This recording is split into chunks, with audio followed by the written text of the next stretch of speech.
para a nossa aula de número 16, falando sobre o Poder Judiciário. Tá? E o Poder Judiciário, estamos abordando os artigos referentes às competências do Supremo Tribunal Federal. A última aula, estávamos falando lá sobre a letra O de Oscar, né? Que fala aí sobre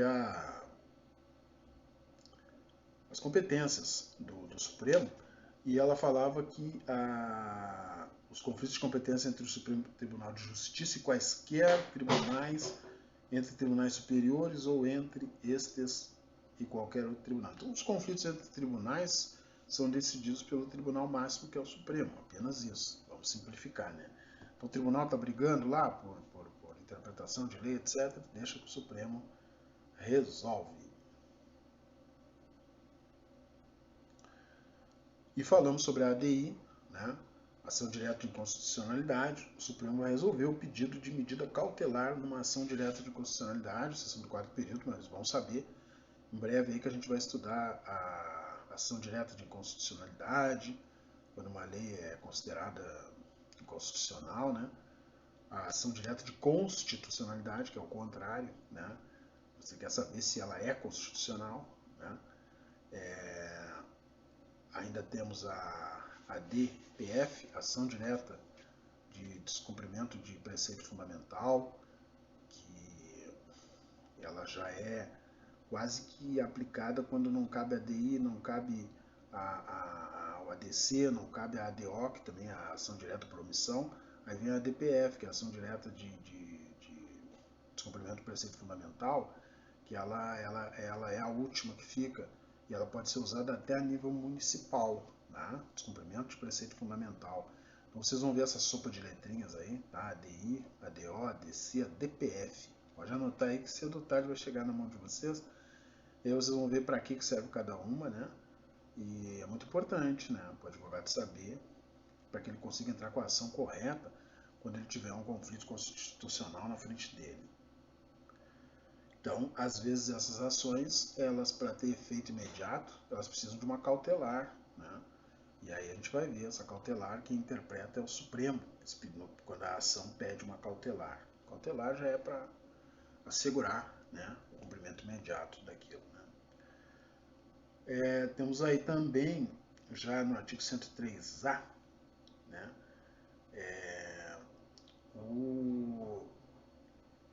que o Supremo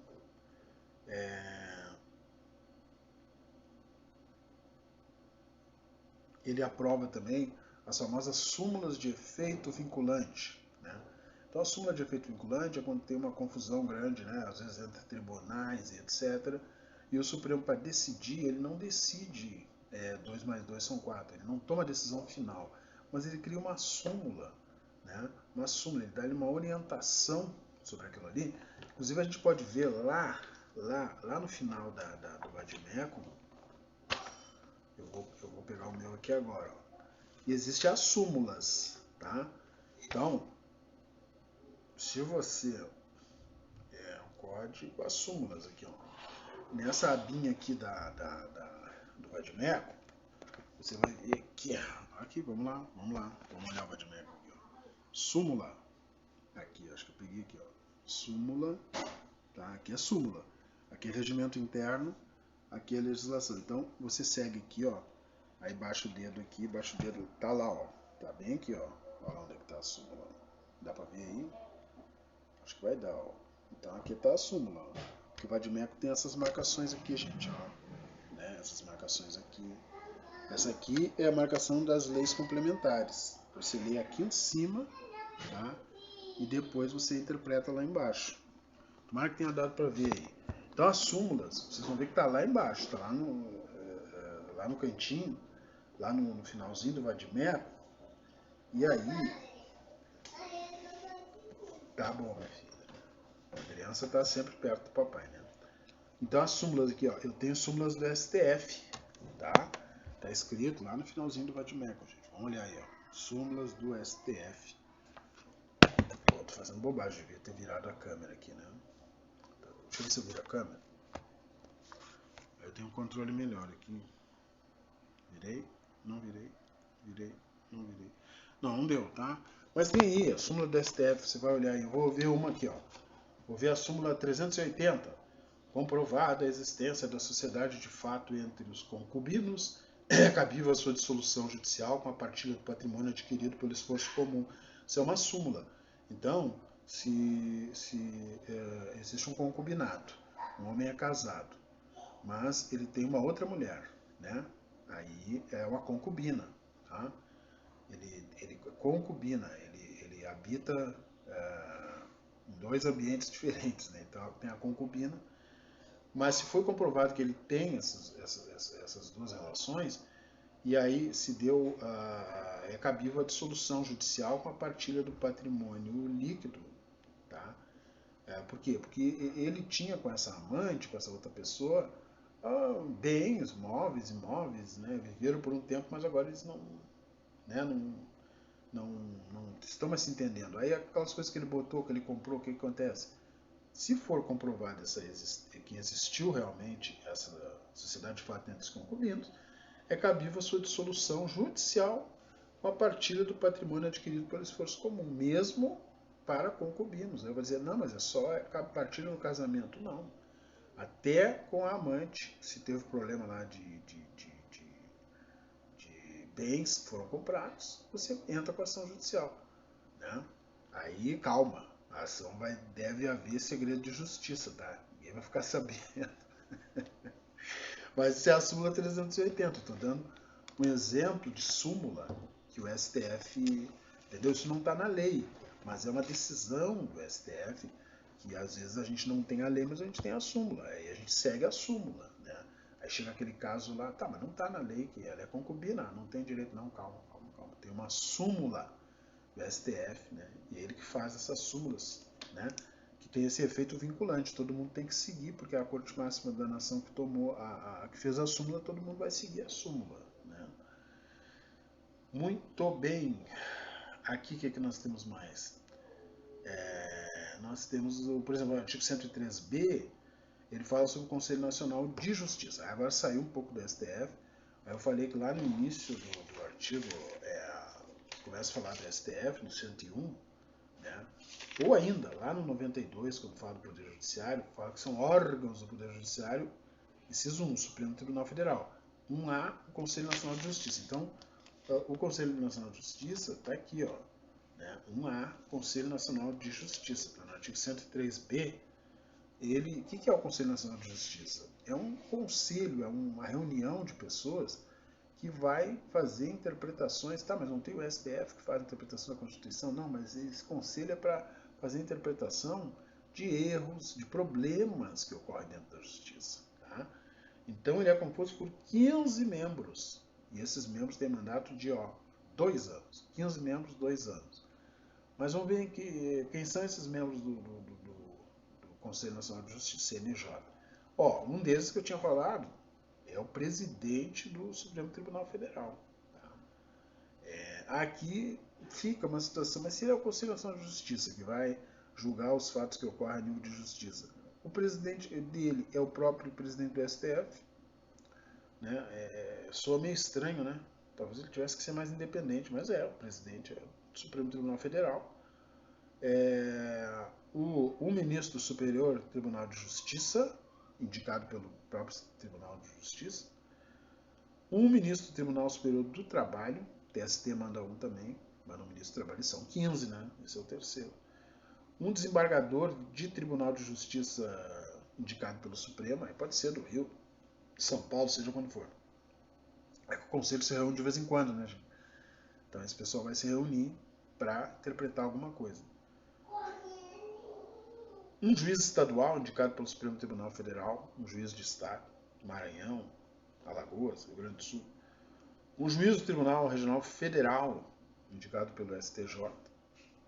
Um juiz federal indicado pelo ST, Superior Tribunal de Justiça. Tá? Um juiz de Tribunal Regional do Trabalho, indicado pelo Tribunal Superior do Trabalho. Tá? Um juiz de Tribunal de Trabalho. Tá? Um juiz do trabalho, um do tribunal e outro juiz do trabalho.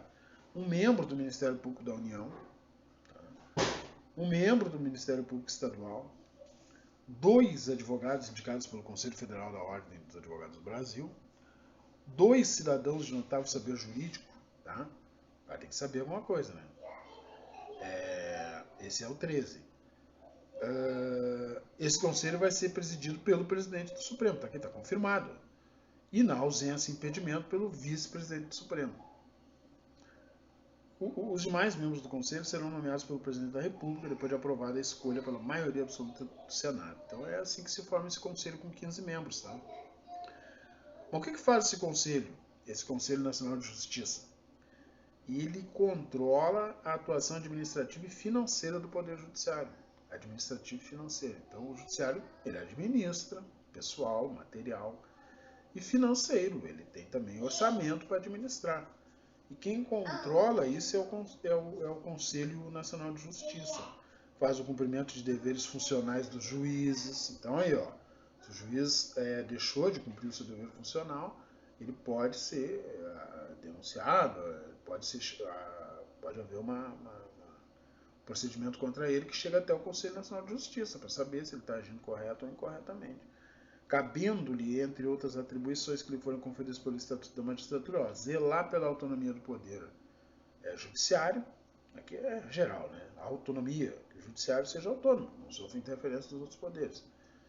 2, isso aqui é a atribuição do CNJ, tá? Tá lá no artigo 103b. Inciso 2, zelar pela observância do artigo 37, tá? Que é o funcionamento da administração, né, dos estados e municípios, né? Receber e conhecer das reclamações contra membros do judiciário. Então, se vai ser feita uma reclamação contra um membro do judiciário, que abusou do poder, que abusou da autoridade, etc., vai chegar até o CNJ. Então, tem alguém que também julga os membros do judiciário aí também, tá?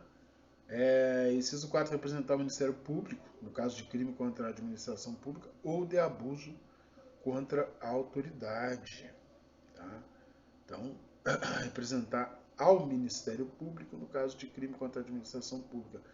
Faz a representação junto ao Ministério Público, né? Quando souber de denúncias de crime, etc. Então, entre outras atribuições aqui do Conselho Nacional de Justiça, tá, gente? Então, tá tudo lá no 103b da Constituição. Tá? Aí se estendem os artigos, os incisos, os parágrafos, tá? E aí você vai ver de uma maneira mais detalhada essas funções aí do Conselho Nacional de Justiça. Por último não, mas ainda talvez nesse vídeo, chegamos ao Superior Tribunal de Justiça, que é o STJ. Então a gente viu que tem o STF, agora estamos no STJ, descemos um pouquinho. O que faz o STJ? Ele tem normas de procedimento para processos que estão especificados, né? Então tem o processo chegar no STJ tem norma para chegar lá, tá? Então tem para chegar no STJ é uma norma e para ir para o STF tem outra, por isso que eles são diferentes, tá? Cada um tem a sua atribuição específica. Então, primeiro aqui no artigo 104, falando sobre o STJ, fala sobre o Superior Tribunal de Justiça, compõe-se de, no mínimo, a composição dele. 33 ministros, hein? 33 ministros no STJ. No STF era quanto? Então, o STJ, 33, a idade de Cristo. E o STF, divide 33 por 3, vai dar 11. Tá? O STF é 11. O STJ, 33. 33, gente. 33, tá? A gente continua falando sobre isso no próximo vídeo. Obrigado.